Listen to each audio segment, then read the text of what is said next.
So hello guys, मेरा नाम विकास कुमार शर्मा है और आपका स्वागत करता हूँ अपने यूट्यूब चैनल इंजीनियर विकास पर। तो गाइस, हमने पार्ट 4 में पढ़ लिया था कि रूट ऑफ यूनिटी क्या होती है। अब हम पढ़ेंगे कि इसके स्पेशल केसेस कुछ होते हैं तो वो क्या होते हैं। तो चलिए शुरू करते हैं।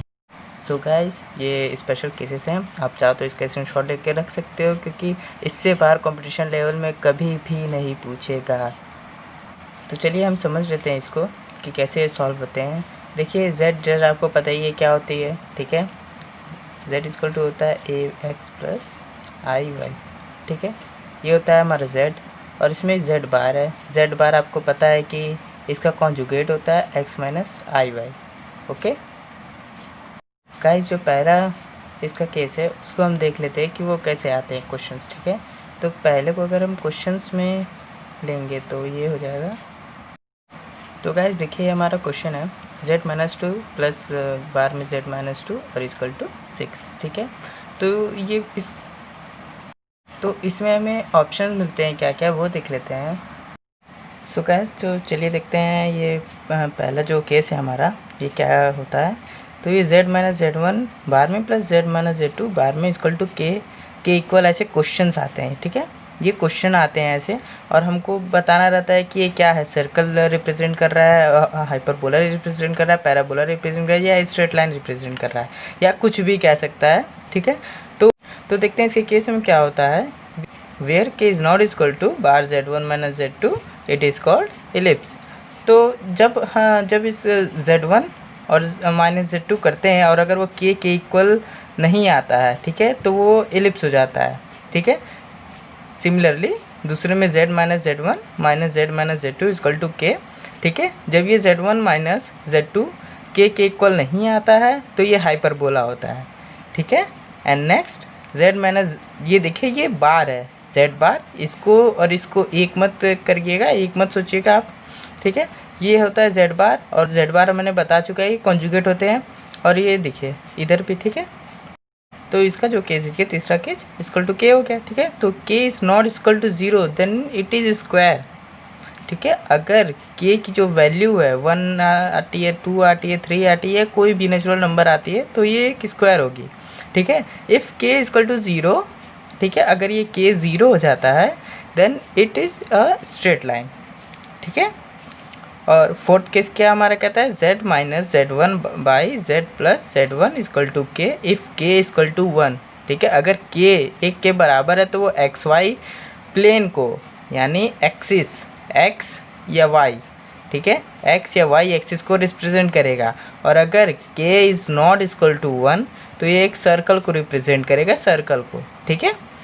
तो अगर यहाँ पर ये वाला जो है z1, ठीक है, अगर ये x if imaginary number are given, मतलब अगर यहाँ पे कोई इमेजिनरी नंबर है, ठीक है, तो फिर इसकी जो वैल्यू होगी, ठीक है, तो उसकी वैल्यू x पे होगी, ठीक है, x एक्सिस पे। अगर यहाँ पे कोई इमेजिनरी नंबर दे दिया है जैसे 3i 2i कुछ भी दे दिया है तो उसकी जो वैल्यू है उसकी वैल्यू हम कर देंगे x, ठीक है।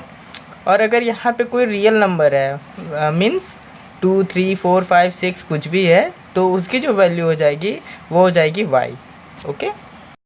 तो हम एक क्वेश्चन देखते हैं, ये फर्स्ट केस पे बेस्ड है, ठीक है। ये जो हमारा फर्स्ट केस था इस पे बेस्ड क्वेश्चन है। तो ये देखते हैं z minus two plus z minus two equal to 6, ठीक है। तो ये देखिए के is equal to z1 minus z2 करने पर ये 6 के तो इक्वल नहीं आ रहा है, ठीक है, ये तो 0 आ गया। 2 माइनस 2, ठीक है, 2 माइनस 2 इक्वल टू 0 आ गया ये, ठीक है। तो ये तो 6 इसके तो इक्वल नहीं आ रहा है क्योंकि हमारा फर्स्ट के कहता है where k is not equal to z1 minus z2 then it is called ellipse. तो यहाँ हमारे ऑप्शन दिए हुए हैं, ये सर्कल है, हाइपरबोला है, इलिप्स है या स्ट्रेट लाइन है। तो जाहिर सी बात है अगर के इज़ नॉट इक्वल टू 6 होगा, ठीक है, 6 होगा तो ये इलिप्स होगा, ठीक। अब सिमिलरली दूसरा केस जब हम देखेंगे, ठीक है, तो z माइनस इसकी जगह 2 रख दीजिए, ठीक है, और z माइनस इसकी जगह 2 रख दीजिए और k की जगह 6 रख दीजिए, ठीक है। ये मान लीजिए क्वेश्चन हमारा बन गया। और फिर अगर हम z1 माइनस z2 निकालेंगे फिर से ये 0 हो जाएगा, 2 माइनस 2 इक्वल टू 0 हो जाएगा, 2 माइनस 2 इक्वल टू 0 हो जाएगा, ठीक है। तो ये 6 के इक्वल नहीं होगा जो k के वैल्यू है, ठीक है, जो के की वैल्यू है वो उसके इक्वल नहीं होगा, तो ये क्या हो जाएगा, हाइपरबोला हमारा हो जाएगा। ठीक है, ये देखिए यहाँ प्लस है या माइनस है, अगर ये प्लस रहेगा तो इलिप्स बन जाएगा, ये माइनस है इसका मतलब ये हाइपरबोला बन जाएगा। ओके, तो चलिए हम तीसरा केस भी देख लेते हैं। z माइनस z1 बार प्लस z बार है इक्वल टू के। ठीक है, अगर के की जगह हम 1 रख देते हैं, ठीक है, के की जगह 2 रख देते हैं, 3 रख देते हैं, कुछ भी रख देते हैं, तो उसकी जो वैल्यू है वो स्क्वायर हो जाएगी। ठीक, और इफ़ के इक्वल टू 0 यानी के की जो वैल्यू अगर हम 0 रख दें, ठीक है, तो ये स्ट्रेट लाइन हो जाएगी। ठीक है, क्वेश्चन बस आपको ऐसे देगा, 4 ऑप्शंस देंगे और ऐसे करके वो केस बना देगा और आपको पूछेगा कि ये क्या है, ठीक, क्या रिप्रेजेंट कर रहा है। तो दोस्तों देखते हैं दूसरा क्वेश्चन, ये हमारा 4th केस पे है। ठीक है, ये जो हमारा है ये 4th केस है। ठीक है, 4th केस क्या होता है, z minus z1 by z minus z2 equal to 1। ठीक है, मैंने आपको बता दिया इससे पहले कि अगर ये के इक्वल होगा, ठीक है, तो या x के प्लेन में होगा या तो y के प्लेन में। ठीक है, और ये अगर एक के इक्वल नहीं हुआ, 1 के इक्वल नहीं हुआ, तो ये एक सर्कल रिप्रेजेंट करेगा। ठीक है, के यही होता है हमारा के। ठीक है, तो k इक्वल टू 1 है, इसका क्या मतलब है, या तो ये x प्लेन होगा या तो y प्लेन होगा, इसको तो हम एलिमिनेट कर दिए। ठीक है, और ये भी तो नहीं होगा। ठीक है, क्योंकि कोई तो होगा, x होगा या तो y होगा इसमें। तो इसको मैंने आपको पहले बता दिया है कि इफ़ इमेजिनरी नंबर, ठीक है, इफ़ इमेजिनरी नंबर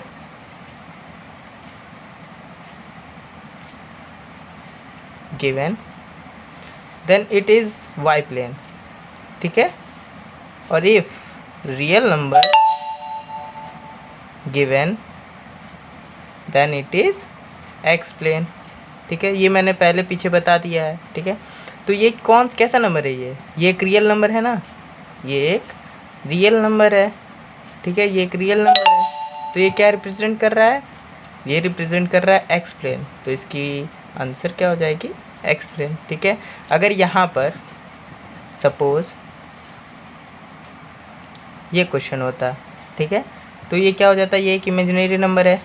ठीक है, ये एक इमेजिनरी नंबर है। ठीक है, तो इसका क्या ना आंसर हो जाता, इसका हो जाता y प्लेन।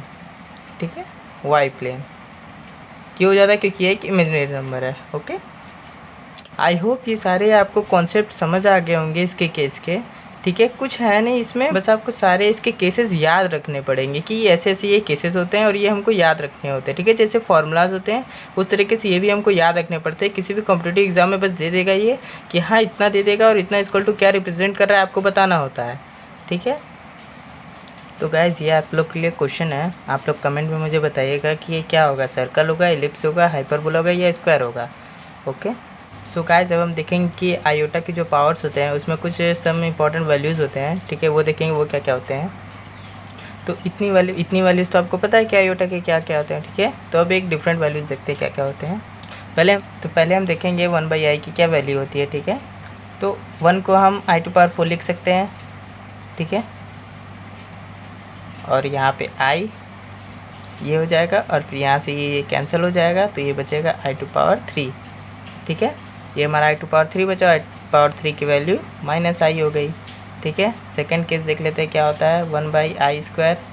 ठीक है, अब 1/i² का क्या हो जाएगा, i⁴/i², ये इससे कैंसिल हो जाएगा, ये हो जाएगा i² की वैल्यू होती है -1।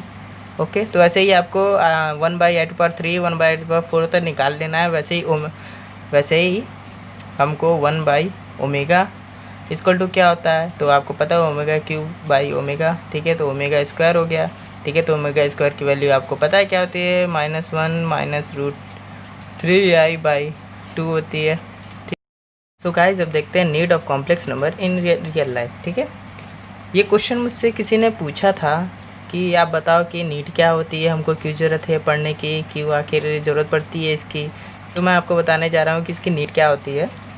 तो गाइस सबसे पहले नीड आती है, तो सबसे पहले आप सबको पता है कि हमेशा कहीं पे भी कोई भी कैलकुलेशन की ज़रूरत पड़ेगी तो उसमें इंजीनियरिंग का नाम ज़रूर टॉप पर ही होगा, क्योंकि इंजीनियरिंग में ही ऐसे कैलकुलेशंस होते हैं जो हमको करने के लिए कैल्सी की भी ज़रूरत पड़ जाती है।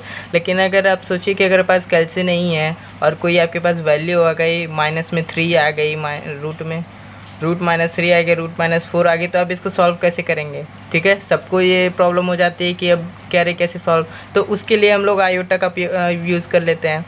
ठीक है, इसी माइनस से बचने के लिए हम आयोटा का यूज़ करते हैं। आपको ये हर जगह देखने को मिलेगा। मान लीजिए आप ही कोई कैलकुलेशन कर रहे हैं, कोई स्कूल वर्क है, ठीक है, उसमें अगर कैलकुलेशन कर रहे हैं, उसमें अगर रूट में माइनस आ गया तो आप कैसे सॉल्व करेंगे, रूट माइनस एक्स आ गया तो इसको कैसे रूट से बाहर निकालेंगे। तो ऐसे बहुत सारे कैलकुलेशंस होते हैं जो हम लोग कर नहीं पाते हैं, ठीक है, अपने आप से।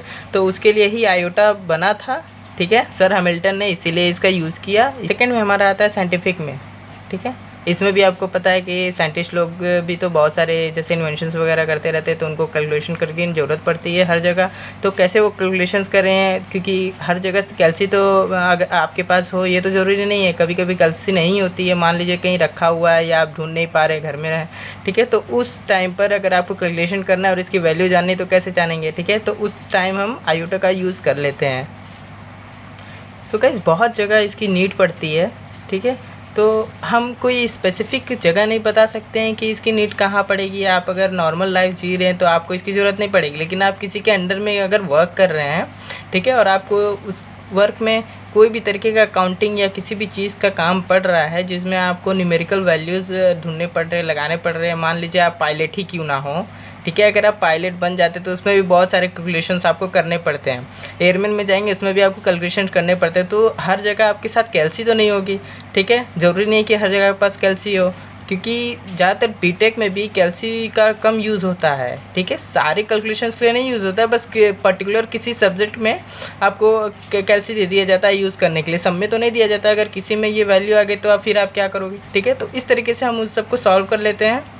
होप आप समझ गए होंगे, ठीक है, कि कॉम्प्लेक्स नंबर्स की नीड क्या होती है, ठीक है। तो ये गाइस ये कॉम्प्लेक्स नंबर का एंड वीडियो है, ये लास्ट पार्ट है, ठीक है। तो आप कमेंट नीचे मुझे ज़रूर ये बताइएगा कि नेक्स्ट आप कौन से चैप्टर का चाहते हैं कि मैं वीडियो लेकर आऊँ। चैप्टर या आप फिजिक्स में भी किसी चैप्टर का नाम बता सकते हैं जिसके लिए आपको प्रॉब्लम होती हो उसमें, ठीक है, आपको अच्छे से नहीं समझ आता है तो आप मुझे बताइएगा कमेंट करके, मैं उसी टॉपिक पर आपके लिए वीडियोज़ लेता हूँगा। ओके, तो thank you so much. Comment कर दीजिए, लाइक कर दीजिए एंड सब्सक्राइब कर दीजिए और बेल आइकन को दबा दीजिएगा ताकि नेक्स्ट वीडियो जब भी मैं अपलोड करूँ आपके पास नोटिफिकेशन चला जाए। तो थैंक यू।